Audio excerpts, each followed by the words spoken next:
خواب میں مسلسل سانپ آتا ہے مجھے اور میرے چھوٹے بچوں کو بھی، اس کا ہم کیا کریں؟ اسپرے لے کے سویا کریں ساتھ میں. میں نے بتایا خوابوں کو زیادہ لفٹ نہ کرایا کریں. جب دن میں انسان پریشان ہوتا ہے نا تو خواب میں سانپ بچھو آتے ہیں. تو جن خاتون کو روزانہ خواب میں سانپ آ رہے ہیں یہ بھی پریشان ہیں اور ان کے بچے بھی پریشان ہیں. پریشانی بعض دفعہ یا تو سسرال کی طرف سے ہوتی ہے یا شوہر کی طرف سے ہوتی ہے یا کوئی مالی پریشانی ہوتی ہے. بعض دفعہ صحت کی وجہ سے انسان پریشان ہوتا ہے. کوئی ٹینشن نہیں ہوتی لیکن صحت خراب ہوتی ہے. یہ جو جب ہمارے باڈی میں بہت سی چیزیں جو اب نارمل ہوتی ہیں نا سوتے ہوئے میں وہ اپنا کسی طریقے سے اپنے آپ کو پیش کر دیتی ہیں. وہ پیٹ میں جب بھی گیس ہوگی ڈرانے خواب لازمی آئیں گے. یہ بتا دوں میں نے بتایا نا کہ میں الٹی سیدھی باتیں نہیں کروں گا، جو ہے وہ انشاءاللہ وہ بتاؤں گا. جب بھی پیٹ میں گیس ہوگی اور آپ سوئیں گے قبض ہوگا تو خواب کبھی بھی سیدھے نہیں آئیں گے. آپ کو چڑیلیں بھی آئیں گی، بندر بھی آئیں گے، سانپ بھی آئیں گے، بچھو بھی آئیں گے. آپ کبھی بلڈنگ سے گر رہے ہوں گے اور سڑک پہ پہنچنے سے پہلے آپ کی الحمدللہ آنکھ کھل جائے گی. یہ ہوتا ہے.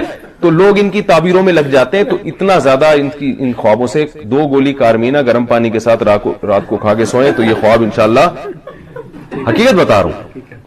اسی طرح جس کمرے میں آپ سو رہے ہیں آکسیجن کی کمی ہے، اس میں چاروں طرف سے پیک ہے، ڈرانے خواب آئیں گے لازمی. روزانہ آپ کو ایسا خواب آئے گا جیسے کوئی گلا گھونٹ رہا ہے یا آپ گر رہے ہیں. کیونکہ جسم جب پریشان ہوتا ہے نا تو خواب میں وہ ظاہر وہ کچھ جو ہے نا وہ عالم مثالی یعنی اس کی صورت مثالیہ بن کے پیش ہونا شروع ہو جاتی ہے.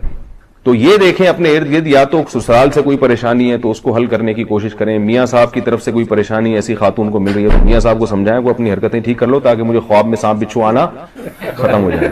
یعنی آپ اتنی ذہنی ٹینشن دے رہے ہو. اور اگر ایسی کوئی بات نہیں ہے تو دیکھیں کہ مجھے کوئی بیماری تو نہیں ہے، بی پی تو نہیں ہائی ہو جاتا سوتے ہوئے بہت زیادہ. تو یہ سب چیزیں انشاءاللہ اچھے خواب آنا شروع ہو جائیں گے. خواب میں پھر وہی خواب آ گیا بھائی، مکڑی اور شیر آنے کا کیا مطلب ہے؟ وہی مطلب ہے جو میں نے ابھی بتایا. خواب میں کسی مردہ لاش کو زندہ دیکھنا یہ اس کی روح ہے یا ہمزاد ہے؟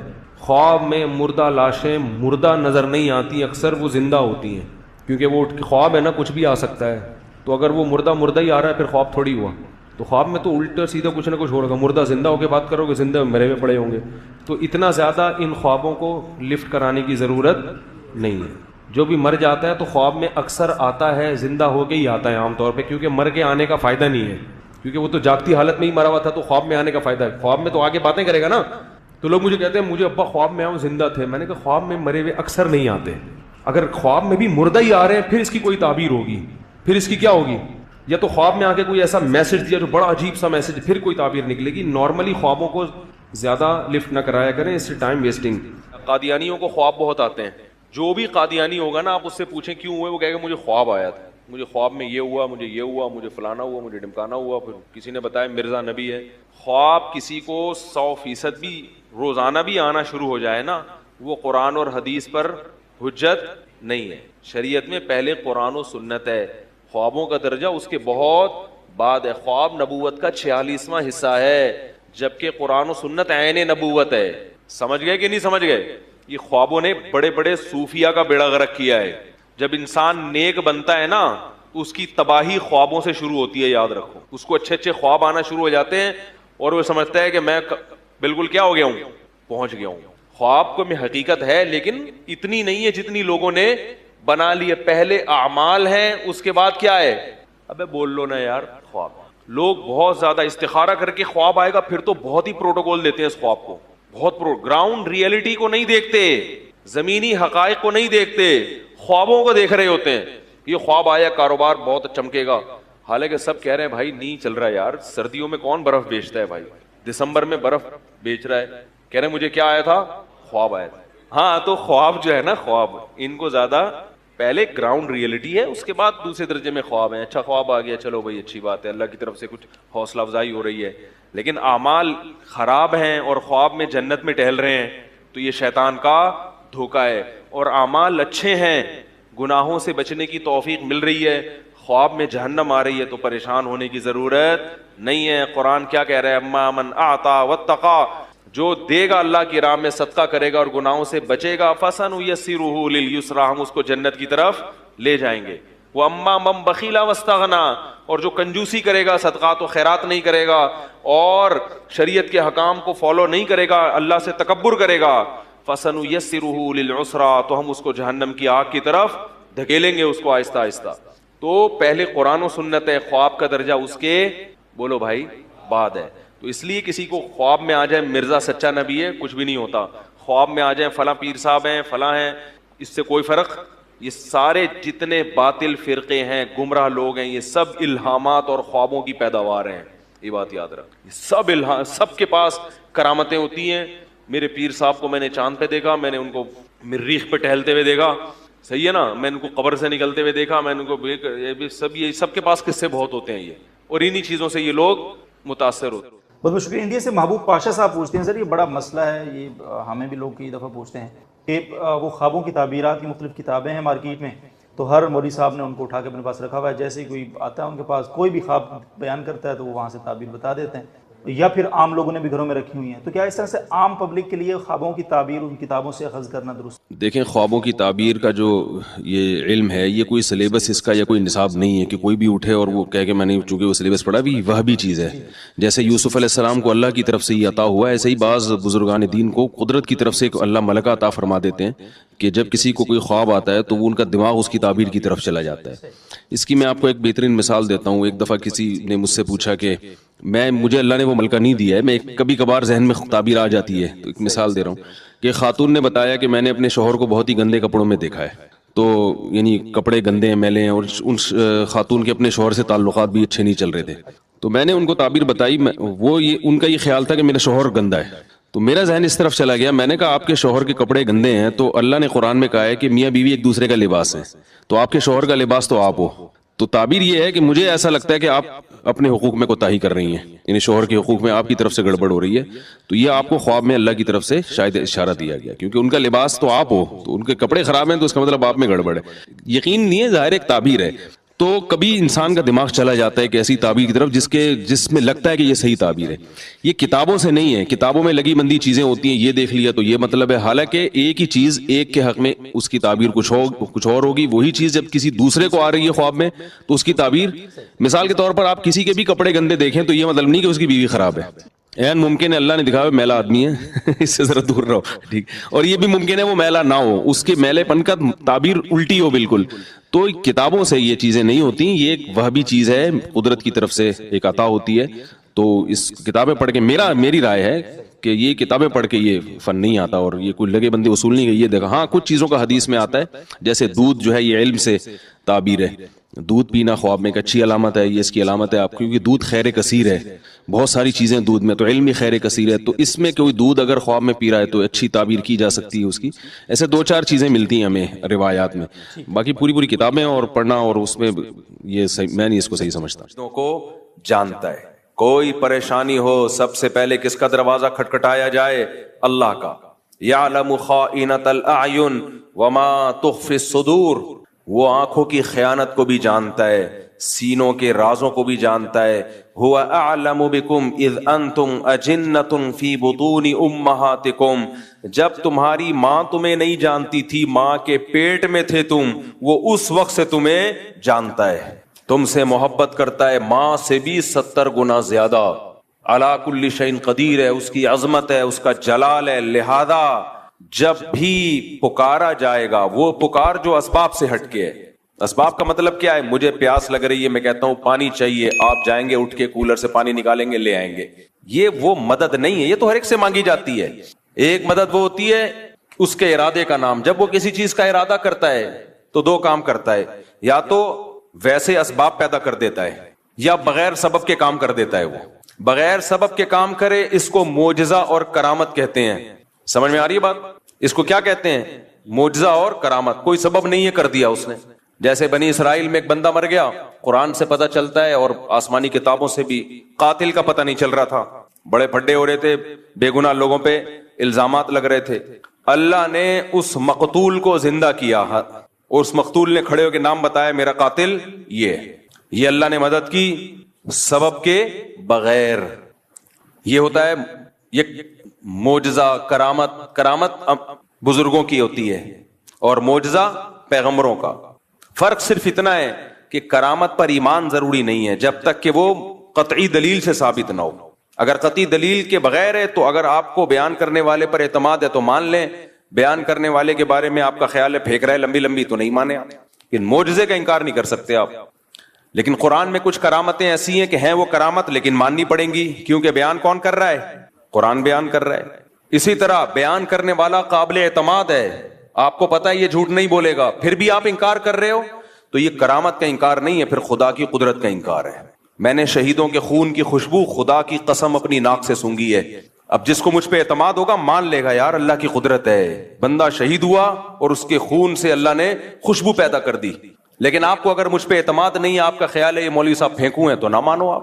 لیکن آپ کا خیال ہے کہ مولوی صاحب پھینکوں نہیں ہے, کیوں پھینکوں گا بھائی, کیوں جھوٹ بولوں گا میں, اتنی بڑی قسم مسجد میں ممبر پہ بیٹھ کے کیوں اٹھاؤں گا. اس کے باوجود بھی اگر آپ انکار کر رہے ہو کہ نہیں جی شہید کے خون سے خوشبو آ ہی نہیں سکتی, تو پھر یہ ہمارا انکار نہیں ہے, پھر یہ خدا کی قدرت کا انکار ہے. یہ وہی لا مذہبیت ہے, الحاد ہے, جس کی بیس پہ لوگوں نے خدا کا انکار کیا ہے. کیونکہ آج بہت سے لوگ بابوں کی کرامتوں کا انکار کرتے کرتے لمٹ کراس کر چکے ہیں, کرامت کے وجود ہی کے منکر ہو گئے ہیں. یہ غلط ہے, کسی بھی چیز کے اعتدال سے اس پہ رد کیا جائے گا. سمجھ میں آ رہی ہے کہ نہیں آ رہی بات؟ توحید یہ نہیں ہے کہ آپ کرامتوں کا انکار کرتے ہیں. توحید, کرامت کا وجود تو توحید کی بڑی دلیل ہے کہ یہ اللہ کی قدرت ہے. تو مدد اسباب سے ہٹ کے کون کرتا ہے؟ بولو اللہ. اب اللہ جب مدد کرتا ہے تو دو طریقے ہوتے ہیں اس کے, یا تو بغیر سبب کے کر دے گا, جیسے میں نے مثالیں دی. فرعون کو, موسیٰ علیہ السلام کو فرعون سے کیسے بچایا؟ ناکامی کے نقشے پہلے پیدا کیے. حضرت موسیٰ علیہ السلام نکلے بنی اسرائیل کو لے کر, گھوڑے پہ جا رہے ہیں دوڑتے ہوئے, راستہ بھلا دیا اللہ نے, صحیح ہے نا. آگے پانی ہے, سمندر ہے, پیچھے فرعون. بنی اسرائیل نے کہا انا لمدرکون, مارے گئے, بس آگے پانی, پیچھے اتنا بڑا لشکر گئے. اب اسباب کی دنیا میں بچنے کا کوئی چانس تھا ہے بھائی؟ امپاسبل. موسیٰ علیہ السلام کا اللہ پہ اعتماد, تو یہ جو اعتماد ہے یہ ہے وہ محبت جو کس کو دی جا رہی ہے؟ معبود کو. اگر وہاں کوئی سائنٹسٹ آ کے حضرت موسیٰ علیہ السلام کو کہتا کہ میں کوئی ابھی ایسا کروں گا, ایک توپ ایجاد کر لوں گا اور ان فرعونیوں پہ آپ بمبارمنٹ کرو گے, موسیٰ علیہ السلام مان لیتے اس کی بات؟ بولو نہیں. اس پہ توکل کرتے؟ نہ بھائی, اسباب کی دنیا میں ممکن نہیں ہے, ایسا نہیں ہو سکتا, اتنی جلدی کچھ بھی نہیں ہو سکتا. لیکن وہ معبود کس کو مانتے تھے؟ اللہ کو, صرف اللہ کو, صرف اللہ. عیسائی صرف اللہ نہیں کہتے, مسیح علیہ السلام کو بھی ساتھ میں ملا لیتے ہیں. نا, صرف ایسے موقع پہ صرف کون؟ اللہ. کوئی پیغمبر, کوئی ولی, کوئی فرشتہ نہیں, کیونکہ اب اسباب سے ہٹ کے مدد کرنے کی بات ہو رہی ہے. اس کی قدرت کس کے ہاتھ میں ہے؟ اللہ کے ہاتھ میں. یہ محبت اور یہ تعلق اللہ کے علاوہ کسی اور کو دیا.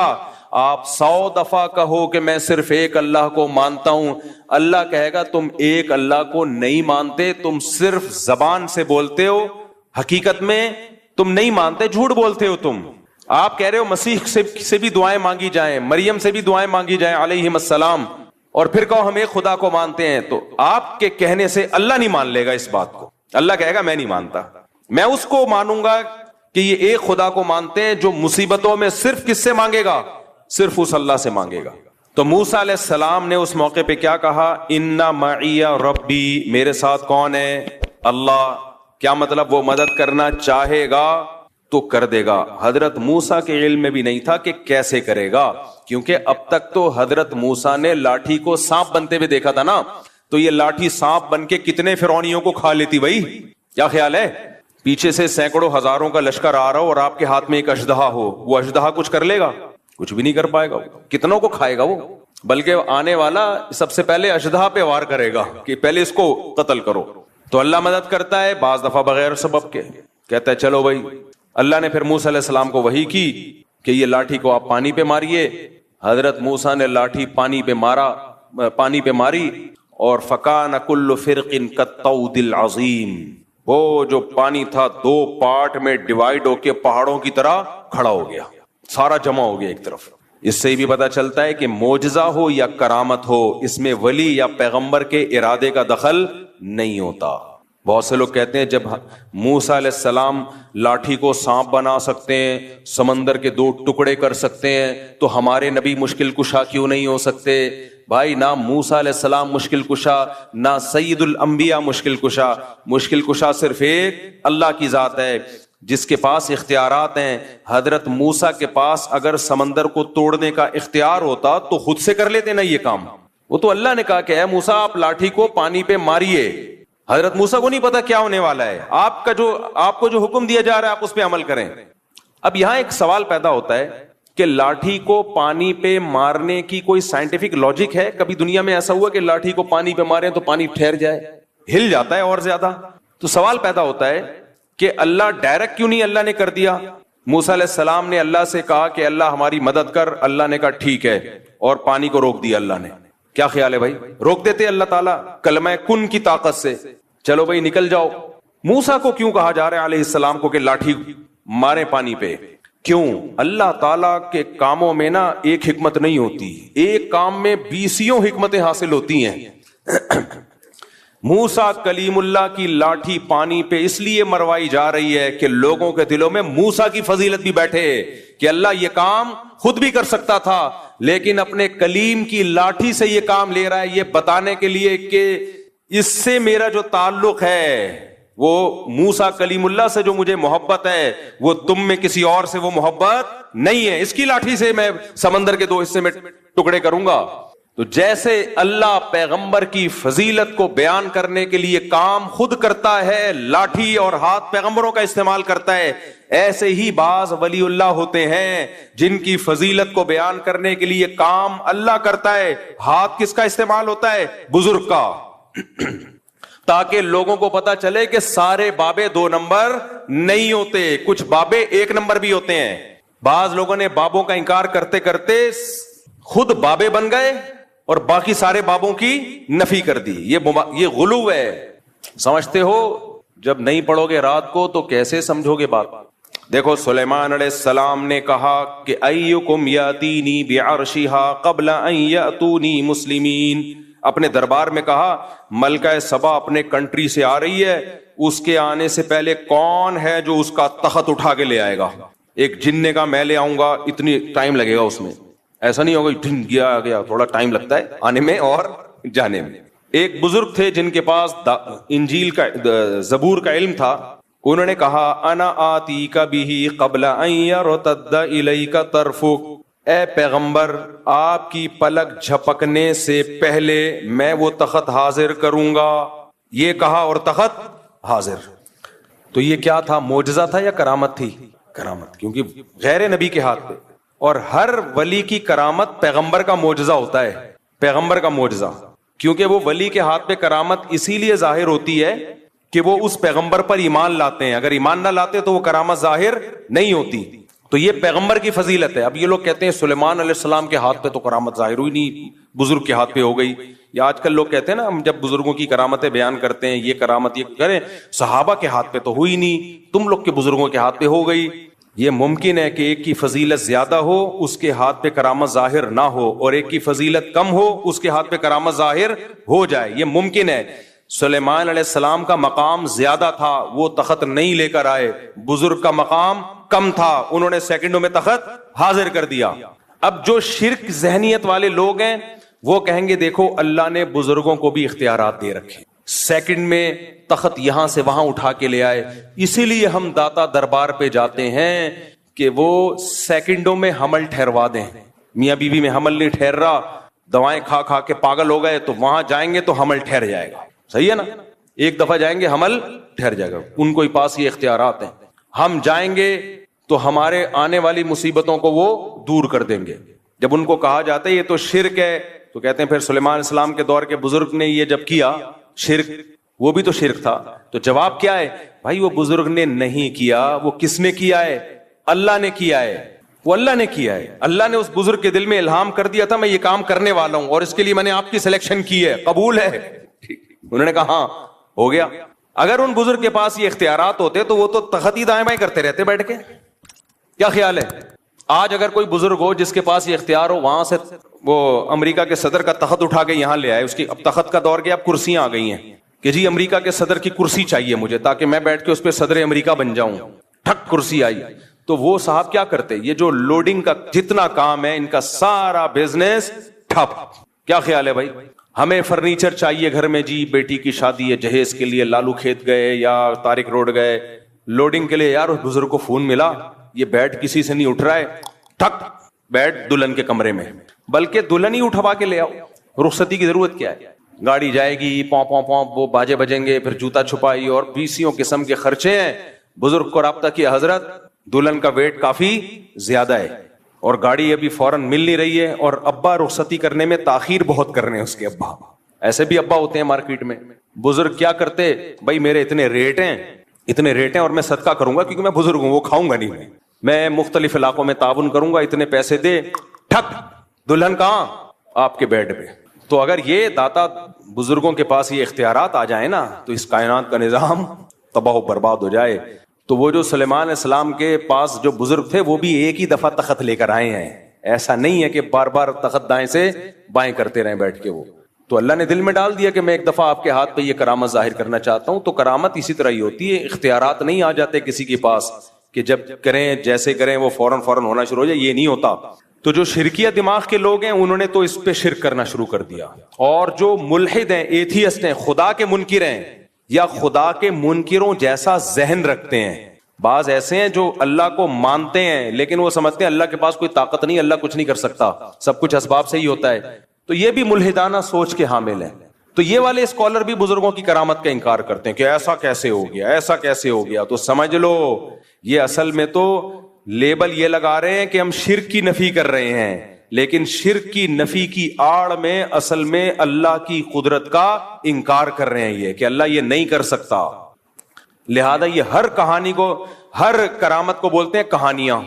ہر کرامت کو کیا بولتے ہیں, کہانیاں سنا رہا ہے. بھائی کچھ کرامت کے واقعات مستند ذریعے سے ہوتے ہیں. فضائل اعمال میں جو کرامت کے واقعات بیان کیے گئے ہیں وہ شیخ الحدیث مولانا زکریا نے خود بیان نہیں کیے, وہ جن لوگوں کی کتابوں سے بیان کیے ہیں وہ سارے مستند لوگ ہیں. ان میں بہت سے تو بخاری مسلم اور حدیث کی کتابوں کے راوی ہیں. اگر آپ ان کو جھوٹا قرار دو گے تو آپ کو حدیث پہ اعتماد ختم ہو جائے گا. تبھی یہ جتنے لوگ ہیں نا جو فضائل اعمال کی کرامتوں پہ اعتراض کرتے ہیں, یہ مولانا زکریا کو تو بولتے ہیں کہ انہوں نے کہانیاں سنائی ہیں. جس کتاب سے مولانا زکریا نے وہ کرامت کا واقعہ لیا ہوتا ہے اس کتاب کے مصنف کو کبھی نہیں کہتے کہ یہ جھوٹا ہے. نہیں آ رہی میرا خیال ہے بات. تبھی فضائل اعمال, فضائل صدقات کی کرامتوں کے واقعات پہ کوئی بھی اعتراض کرے نا تو فوراً بولو کہ ٹھیک ہے تو اپنی بات پہ قائم رہنا.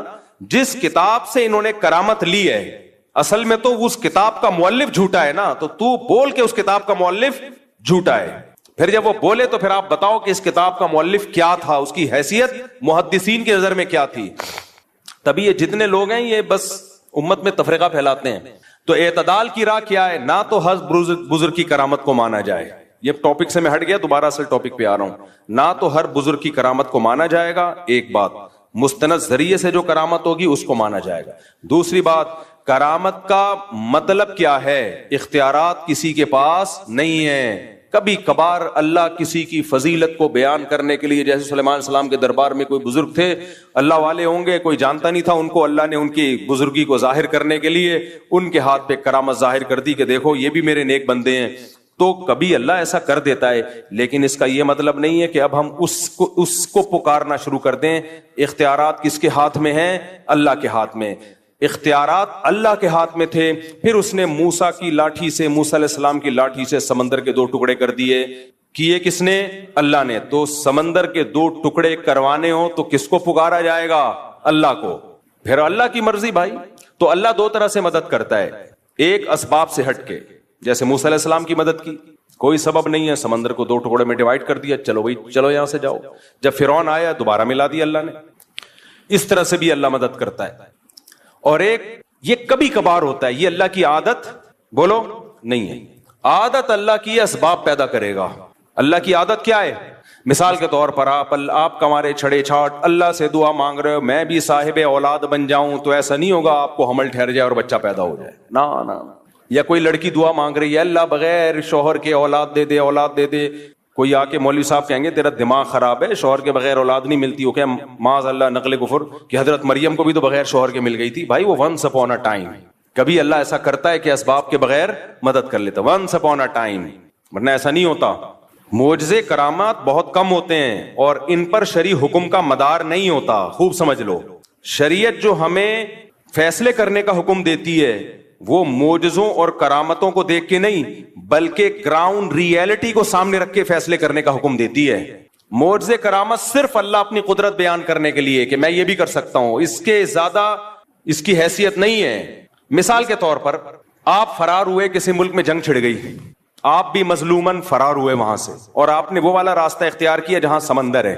اب کوئی کہہ رہا ہے بھائی وہاں سمندر ہے, پاگل کہاں جائے گا, آگے نہیں ہے, ادھر سے انڈا موڑ سے لیفٹ سائڈ پہ مڑ جا, ادھر سے ہوتا ہوا گلشن اقبال سے ہوتا ہوا ٹھٹھا کی طرف نکل جا. وہ کہہ رہے نہیں, میں کہاں جاؤں گا, سینڈ سپٹ اور ہاکس بے کی طرف جاؤں گا. کسی نے کہا وہاں آگے راستہ بند ہو رہا ہے. کہے گا تجھے اللہ کی قدرت پہ یقین نہیں ہے, موسیٰ علیہ السلام بھی تو اسی ٹریک پہ چلے تھے, آگے راستہ بند تھا, اس خدا نے اپنی قدرت دکھائی اور سمندر کو 2 حصوں میں تقسیم کر دیا.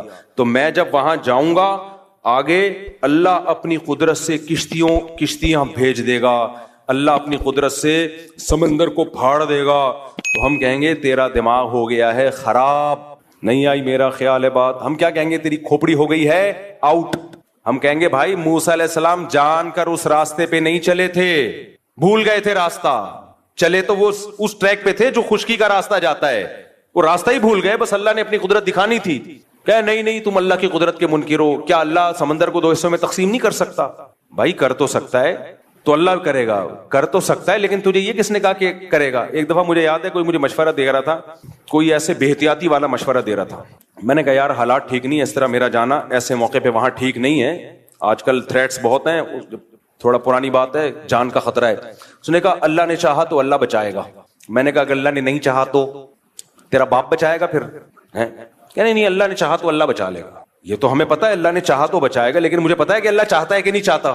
میں بلیچ پی رہا ہوں, اللہ نے چاہا تو اللہ بچا لے گا. مجھے پتا ہے یہاں فلاں جگہ پہ دہشت گردی ہے, قتل و غارت ہو رہے ہیں, نہیں جاؤ بھائی وہاں پہ, بم پھٹ رہے ہیں, حالات خراب ہیں, اللہ نے چاہا تو اللہ بچا لے گا. تو ٹھیک ہے, بہت سے لوگوں کو اللہ نے بچایا بھی ہے. اب کراچی کے جو حالات خراب چل رہے تھے, جگہ جگہ بم دھماکے ہو رہے تھے, بنارس لوگ جاتے تھے نا, وصیت کر کے جاتے تھے کہ میں بنارس جا رہا ہوں. بنارس والا ادھر آتا تھا, وصیت کر کے آتا تھا میں انڈا موڑ آ رہا ہوں. ایسی جنگ چل رہی تھی, لوگوں نے کہا ویزے لے کے جاؤ بھائی. تو کراچی کے حالات دیکھے ہیں نا, تو اس میں کہا جاتا تھا بھائی گھر سے باہر مت نکلو, نہیں جی اللہ بچائے گا. اللہ نے چاہا تو اللہ بچائے گا, یقیناً اللہ نے چاہا تو بچائے گا, لیکن اللہ چاہے گا کہ نہیں چاہ رہا ہے یہ ہمیں معلوم نہیں ہے. تو چاہتا ہے کہ اللہ چاہے کہ میں بچوں, لیکن اللہ بھی چاہتا ہے کہ تو جو چاہتا ہے وہ ہو. تو اس لیے معجزوں اور کرامتوں پر فیصلے نہیں کر سکتے آپ. اس کی ایک اور مثال, جب ایک شرعی حکم لوگوں کو بیان کیا جاتا ہے کہ بغاوت کے لیے یا جہاد کے لیے ضروری ہے کہ آپ کے پاس پراپر تیاری ہو, دشمن سے لڑنے کی طاقت ہو. اس طاقت کے بغیر آپ کو نہ جنگ کرنے کی اجازت ہے نہ مسلح بغاوت کی اجازت ہے. جب تک آپ کے پاس پاور نہیں ہے, سامنے ٹینک ہیں آپ کے پاس, اس کے مقابلے میں نہ ٹینک ہے نہ جہاز ہے, کچھ بھی نہیں ہے, تو آپ کیسے بغاوت کرو گے؟ لوگ کہتے ہیں بدر میں کیسے ہو گیا, 313 نے 1000 سے مقابلہ کیا اور خالد ابن ولید نے 60 سے 60,000 کا حصار توڑا. بھائی بدر میں 313 کا جو 1000 سے مقابلہ تھا وہ نبی کے ارادے سے نہیں تھا, وہ تو کسی اور ارادے سے نکلے تھے. تو مشرکین نے اچانک 1000 کا لشکر لے کے آ گئے, تو وہ تو اس کے علاوہ کوئی راستہ ہی نہیں تھا. تبھی پھر مدد اللہ کی طرف سے نازل ہوئی ہے. تو وہ معجزہ تھا کہ 313,000 پہ غالب آ گئے. نبی خود 313 کو لے کے مکہ پہ چڑھائی کے لیے کبھی بھی نہیں نکلے. نبی مکہ پہ چڑھائی کے لیے اپنے ارادے کے ساتھ اس وقت گئے ہیں جب 10,000 کا لشکر تیار ہوا ہے, پھر آپ نے مکہ پہ اٹیک کیا ہے. سمجھ میں آ رہی ہے بات کہ نہیں آ رہی ہے؟ دیکھو 13 سال مکہ میں آپ نے جہاد نہیں کیا. کچھ لوگ کہتے ہیں ایمان نہیں بنا تھا, نا اس وقت کا جو ایمان تھا وہ بعد میں اس لیول کا ایمان تو کبھی بن ہی نہیں سکتا, کیونکہ قرآن کہہ رہے جو ہجرت سے پہلے ایمان لے آئے نا ان کا ایمان سب سے تگڑا ہے. بلال حبشی کا ایمان رضی اللہ عنہ, ابو بکر کا ایمان, عمر بن خطاب کا ایمان, سیدنا علی کا ایمان, سیدنا عثمان کا ایمان, سیدنا عبداللہ بن مسعود کا ایمان. یہ وہ لوگ تھے جب اسلام انتہائی کمزور تھا, ایسے پاورفل ایمان والے لوگ تھے یہ. اس وقت منافق کا تصور ہی نہیں تھا, لیکن آپ نے جہاد کیا اس 13 سال میں. بولو صبر صبر صبر, صبر کی تلقین. اتنا ظلم ہوا ہے. خباب ابن ارت رضی اللہ تعالیٰ عنہ نبی کے پاس آئے کہ مجھے میرا مالک جو ہے آگ کے انگاروں پہ لٹاتا ہے اور اتنے بڑے بڑے کھڈے پڑ گئے تھے کمر میں. یا رسول اللہ الا تستنصر لنا, آپ اللہ سے ہمارے لیے مدد کی دعا کیوں نہیں کرتے؟ تو خباب ابن ارت یہ بھی تو کہہ سکتے تھے یا رسول اللہ آپ تلوار اٹھائیں ہم جہاد کرتے ہیں, یا نبی کہتے تلوار اٹھاؤ ہم کیا کرتے ہیں جہاد. نہیں کیا, آپ نے فرمایا صبر کرو, ایک دن آنے والا ہے کہ ایک عورت زیور سے آراستہ ہو کے صنعاء تک چلے گی, اتنا لمبا راستہ طے کرے گی, کوئی اسے خوف نہیں ہوگا, ایسا امن دنیا میں قائم ہونے والا ہے. لیکن تستعجلون, تم جلدی کر رہے ہو. تو کیوں تلوار نہیں اٹھائی؟ اس لیے کہ بہت تھوڑے تھے اور کافر بہت زیادہ پاور میں تھے. گراؤنڈ ریئلٹی اور اسباب کو سب سے زیادہ فوکس اسلام کرتا ہے. تبھی تو مسلمان دنیا میں مار کھا رہے ہیں, بیٹھے ہوئے پھینک رہے ہوں گے, بس باتیں کر رہے ہوں گے, کسی بھی چیز کا کوئی سبب اختیار نہیں کرتے, نہ صحت کا سبب, بے موقع توکل. تو نبی نے مکہ میں 13 سال صبر کیا ہے کیونکہ طاقت بولو نہیں تھی, اتنے سے لوگ نہیں لڑ سکتے بھائی, اتنوں سے. حضرت بلال کے سینے پہ پتھر رکھے جا رہے ہیں, وہ پتھر نہیں ہٹا سکتے, اور ایسی قوم کو حکم دیا جائے کہ تم ان کے خلاف کیا کرو, لڑائی شروع کر دو. وہاں اتنا کر سکتے تھے کہ جان بچا کے مکہ سے نکل جائیں, جان بچا کے کیا کریں, یہ نکلنا بڑا مشکل تھا, مکہ والے نکلنے نہیں دے رہے تھے. اس کے لیے آپ صلی اللہ علیہ وسلم نے پلاننگ کی ہے. جب مشرکین نے آپ کے قتل کا فیصلہ کیا تو اللہ نے وحی کی کہ اب آپ مکہ سے نکل جائیں کیونکہ یہ آپ کو قتل کرنا چاہتے ہیں. تو اس کے لیے بھی پلاننگ کی ہے کہ مکہ اور مدینہ کا جو راستہ تھا وہ استعمال نہیں کیا گیا کیونکہ مشرکین کو پتا تھا اسی ٹریک پہ چلے ہوں گے. نہ اپوزٹ والا راستہ جو مدینہ سے دور کر دیتا ہے, اس راستے پہ آپ چلنا شروع ہوئے.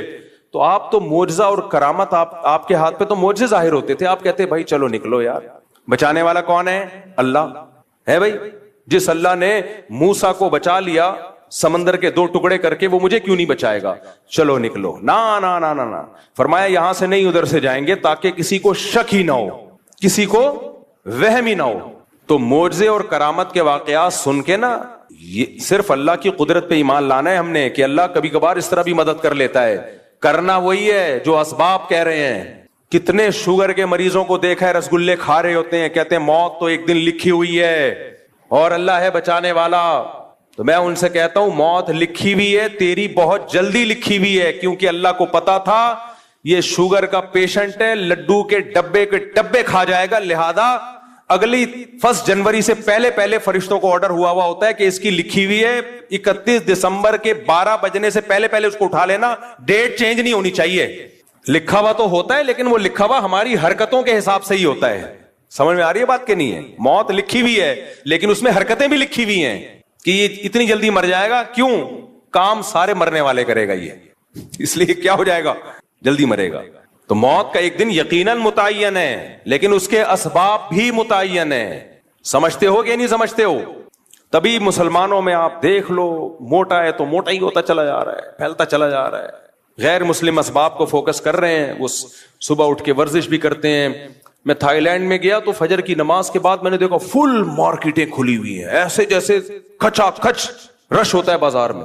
ابھی سورج نکلا ہے اور اتنی مارکیٹیں فل. ہمارے یہاں تصور ہے 12 بجے بھی مارکیٹیں نہیں کھلی ہوتی. تو یہ قوم صحت مند رہ سکتی ہے؟ کھائے جا رہے ہیں. میرے صرف پراٹھے والے بیانات کو فوکس کیا ہوا ہے, ورزش والے بیانات کو فوکس کیا ہی نہیں ہے. تو نہ کوئی فزیکل ایکٹیویٹی ہے, نہ کوئی, پھر بیمار ہوتے ہیں. بھائی اللہ, بیماری بھی اللہ کی طرف سے, صحت بھی اللہ کی طرف سے. اللہ بہت بڑے ہیں, یقیناً اللہ بہت بڑے ہیں, اسی وجہ سے تجھے ان لڈوؤں کی وجہ سے بیمار کر رہے ہیں, اسی وجہ سے کر رہے ہیں تجھے. تو معجزے اور کرامت برحق ہیں, لیکن یہ بتانے کے لیے کہ مایوس مت ہونا. بعض دفعہ سارے اسباب فیل ہو جاتے ہیں, ہم نے تو اسباب ہی اختیار کرنے ہیں بھائی کامیابی کے لیے, جیسے نبی نے اختیار کیے. مکہ میں جہاد نہیں کیا آپ نے, پھر غزوہ بدر میں بھی ایک اتفاقی واقعہ ہو گیا, ورنہ آپ کا ارادہ 1000 کے لشکر سے لڑنے کا نہیں تھا. پھر احد میں بھی مشرکین نے پہل کی تھی, آپ نے بڑھ کے مکہ پہ حملہ نہیں کیا, تو دفاعی پوزیشن میں آپ لڑے ہیں کہ دفاع کرو اپنا. وہ تو کرنا بنتا ہے نا, وہ تو کرنا ہی کرنا تھا, دفاعی پوزیشن.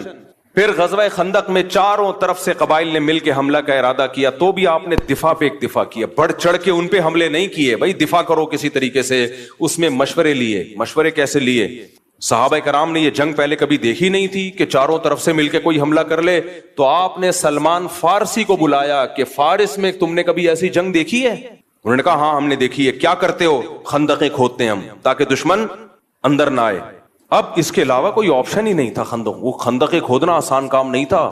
وہ ایسا نہیں ہے کسی بلڈنگ کے لیے ایک گڑھا کھودا جا رہا ہے. چاروں طرف وہ تمام ایریاز جہاں سے دشمن کے آنے کا خطرہ ہے, اتنے بڑے گڑھے کھودے جائیں کہ دشمن کا اونٹ اور گھوڑا ان کو کراس کر نہ سکے. یہ آسان کام تھا, جبکہ مدینہ اکنامکلی اس وقت انتہائی کمزور تھا. بھوک سے نڈھال ہو رہے ہیں لوگ, پیاس سے نڈھال ہو رہے ہیں, پیٹ پہ پتھر باندھ رہے ہیں, لیکن آپ کدال لے کے گڑھے کھود رہے ہیں.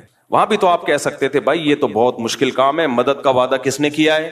بولو, اللہ نے کیا ہے. مدد کا وعدہ اللہ نے کیا ہے تو اتنی ٹینشن نہیں بھائی. بس تھوڑا بہت مشورہ میں نے لے لیا حضرت ابو بکر سے, حضرت عمر سے. باقی فارس کے لوگ کیا کرتے ہیں ایسے موقع پہ, وہ تو ہے کافر. ہم لوگ ہوتے ہیں بولتے کافر کا بچہ ہے, اس کی ٹیکنالوجی کو کاپی کر رہے ہو, کافر کے بچے ہو. ہم ایسے ہی کہتے ہیں نا, وہ کافر کا بچہ ہمیں بتائے گا کہ ہم نے کیسے جنگ لڑنی ہے. تو حضرت سلمان فارسی مومن تھے, لیکن جو اسٹریٹجی تھی وہ کس کی لے کر آ رہے تھے؟ فارسیوں کی, جو اس وقت آگ کی پوجا کرتے تھے. تو نبی نے وہ اس کو قبول کیا کہ بہترین سجیشن ہے. جب اپنا پورا کام کمپلیٹ کیا تو پھر معجزے ظاہر ہونا شروع ہوئے. پھر معجزے ہوئے ہیں کہ ایک سرید کا پیالہ وہ 20 لوگوں کے لیے کافی ہو گیا. ایک دودھ کا پیالہ, ایک پیالہ ہے اور سارے صحابہ اس کو پی رہے ہیں, وہ پیالہ ختم نہیں ہو رہا. کیونکہ جو آپ کا کام تھا آپ نے کر لیا, اب اللہ اسباب کو فیل کر کے وہ کام جو ہمارے بس میں نہیں ہے وہ کون کرے گا؟ اللہ کرے گا. تبھی لڑنا فوجوں کا کام ہے جن کے پاس پراپر ٹریننگ ہوتی ہے. ہمارے یہاں ہر بندہ اٹھ کے خلافت کی تحریکیں چلانا شروع کر دیتا ہے کہ کب تک ان حکمرانوں کا ظلم سہوگے, جہاد کرو ان کے خلاف. میرا بھی ایک کلپ چل رہا ہے جس میں میں کہہ رہا ہوں کہ اگر پاکستان میں حالات خراب ہوئے نا, ہمیں دنیا میں کوئی پناہ نہیں دے گا. ہم نے تو بہت لوگوں کو پناہ دی ہے, ہمیں کوئی نہیں دے گا. اس لیے حکمرانوں کو برا بلا کہنا چھوڑ دو. اور آگے میں نے وضاحت کی ہے, برا بلا کہنے کا مطلب مسلح بغاوت, جائز تنقید کرو, یہ میں نے کہا ہے. لیکن میرا کلپ لوگ ادھورا چلا رہے ہیں. لو مفتی صاحب کہہ رہے ہیں حکمرانوں کو برا بلا بھی نہیں کہہ سکتے, جو مرضی کرتے رہیں. یہ میں نے نہیں کہا.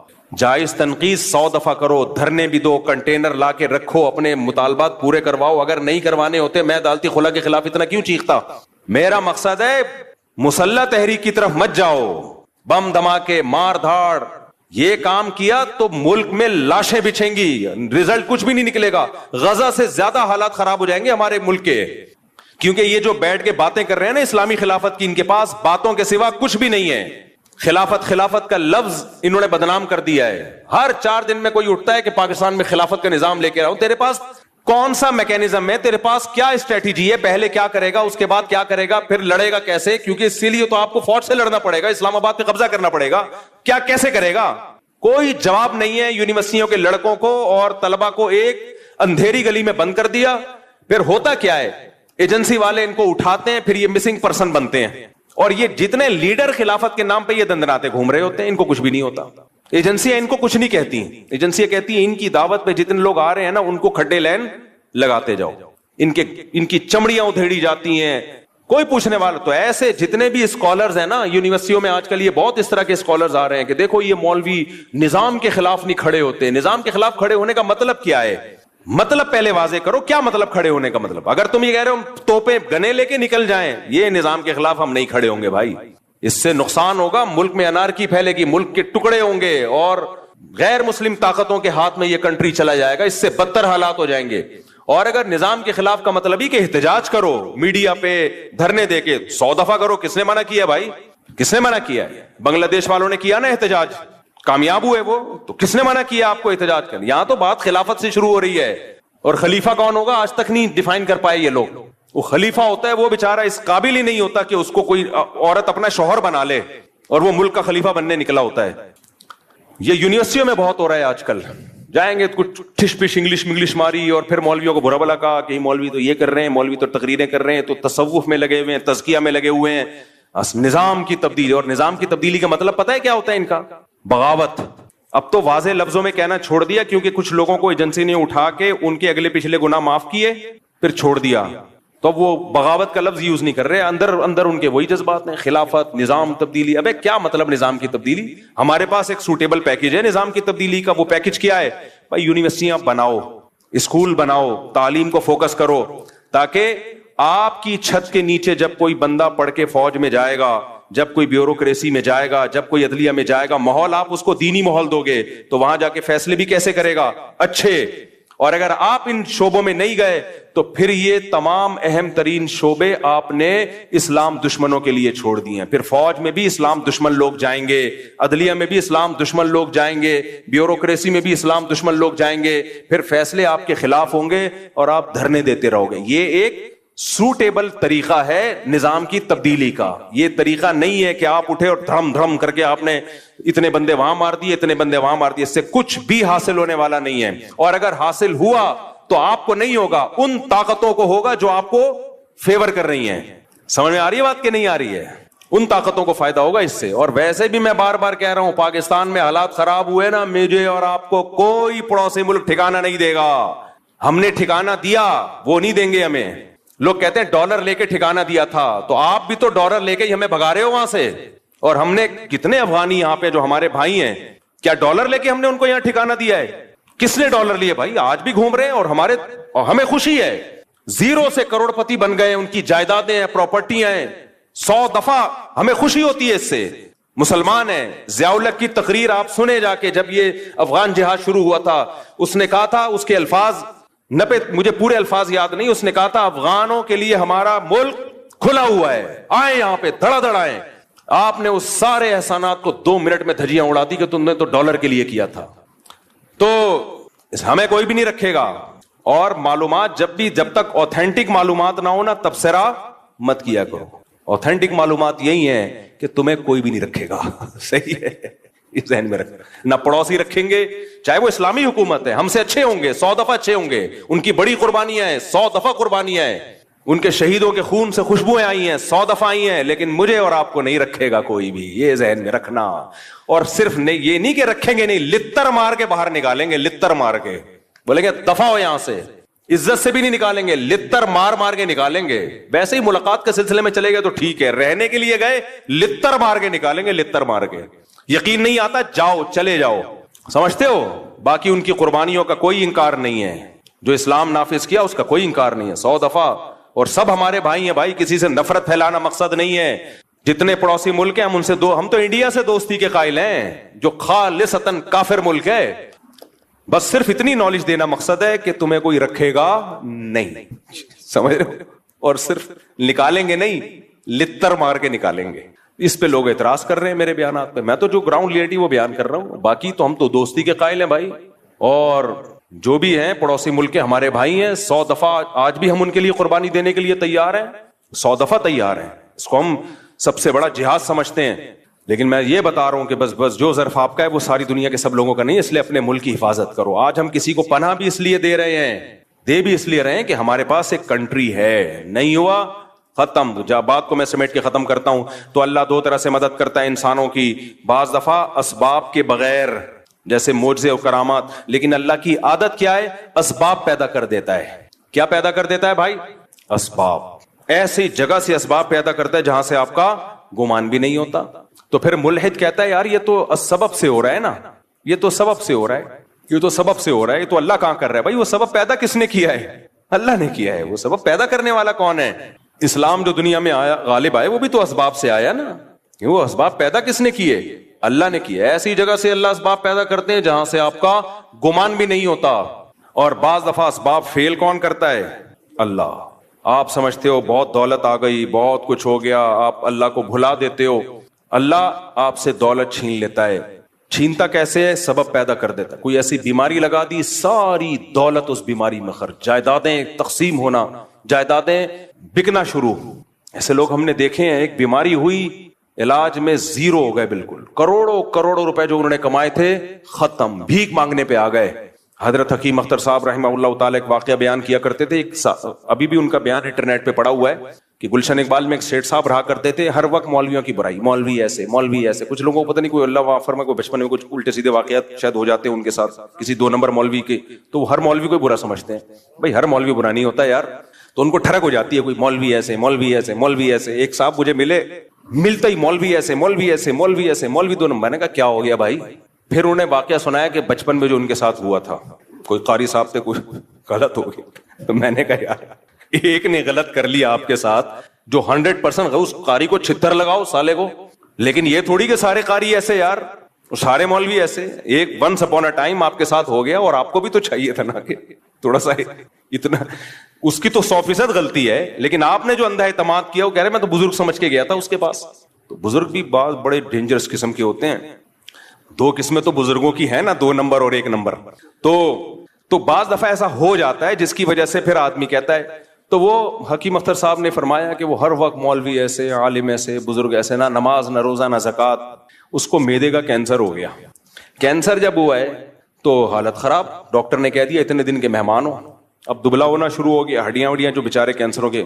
تو اس کو اللہ نے توبہ کی توفیق دے دی. اس کو اندازہ ہو گیا جو میری جو دبدباہٹ اور روب اور سارے ڈاکٹر, آج سائنس اپنی ترقی کی انتہا کو پہنچی ہوئی ہے, 1 کروڑ پتی آدمی کو زندگی نہیں دے سکتی. جوان بھی تھا, اس کو اندازہ ہو گیا بھائی یہ سب مادی اسباب کی 2 ٹکے کی حیثیت نہیں ہے, موت اپنی آنکھوں سے نظر آ رہی. حکیم اختر صاحب نے فرمایا کہ اس نے سارے علماء کو بلایا, سب سے معافیاں مانگی, بھائی مجھ سے غلطی ہوئی ہے, توبہ کی اور دنیا سے چلا گیا. یہ پرانے زمانے کے ملحد تھے, جب لتر پڑھتے تھے تو اللہ یاد آ جاتا تھا. آج کے ملحد اتنا ڈھیٹ ہے نا, صبح شام عذاب اپنی آنکھوں سے دیکھے, پسے ابو جہل کی طرح. کیا عبداللہ بن مسعود اس کی سینے پہ بیٹھے ہوئے ہیں گردن کاٹنے کے لیے؟ اس کو مان لینا چاہیے تھا نا, اسلام غالب آ گیا. دیکھو 313 کو اللہ نے 1000 پہ غالب کیا, لیکن وہ کیا کہتا ہے, نیچے سے گردن کاٹنا, مرنے کے بعد پتا چلے کسی سردار کی گردن ہے. سمجھ رہے ہیں, مرنے کے بعد پتا چلے. آج کے ملحد ایسے ہیں, ابو جہل جیسے. تو اس لیے میرے بھائی جو محبت اللہ کو دینی ہے وہ محبت کیا ہے؟ پکارنا صرف اس کو ہے. تو کرسچینٹی سے بھائی جو ہمارا مذاق اڑا, ہم ہر مسیحی کو نہیں چھیڑتے, جو اسلام کا مذاق اڑا رہا ہے نا, مسلمانوں میں ٹالرنس نہیں ہے, برداشت نہیں ہے, یہ نہیں ہے, وہ نہیں ہے. بھائی مسلمان کا جرم تمہارے جرموں سے ہلکا ہے. تم نے ایک جرم ایسا کیا ہے نا, شرک کا, وہ ایک ترازو کے پلڑے میں جب لا کے رکھا جائے گا تو اللہ کہے گا مسلمان جیسا بھی ہے مانتا صرف مجھے تھا, اور تم جتنے بھی اچھے ہو میرے ساتھ عیسیٰ ابن مریم کو تم نے شریک کر لیا, تمہارا ایک جرم لاکھوں کلو کا ہے. صحیح ہے نا, اور مسلمانوں کے چھوٹے چھوٹے 20 جرم بھی اس جرم کا مقابلہ نہیں کر سکتے. اللہ ہمیں عمل کی توفیق عطا فرمائے. موضوع کچھ اور تھا لیکن چلو.